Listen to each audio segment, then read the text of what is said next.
How have you been growing your ability to think over the years?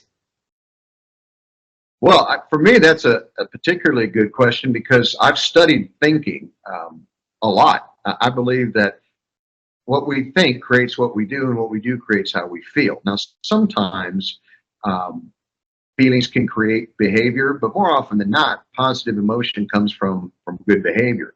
However, good behavior comes from good thinking.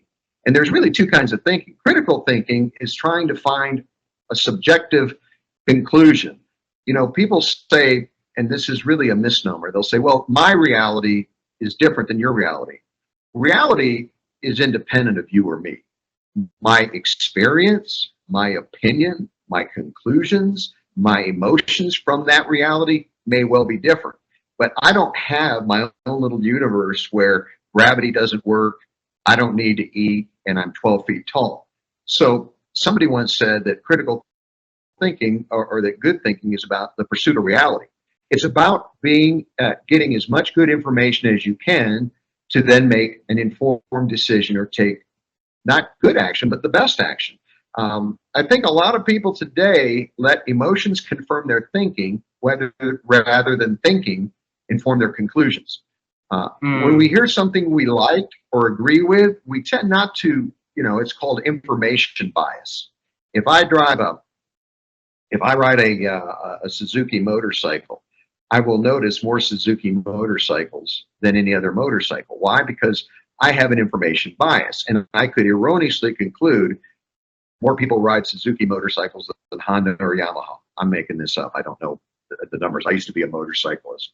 Well, if you want to believe that, and in politics, it's regrettable that truth seems to be in short supply. Politicians seem to think that by saying it with enough conviction, it makes it true. And if we agree with that politician, then we think it's true.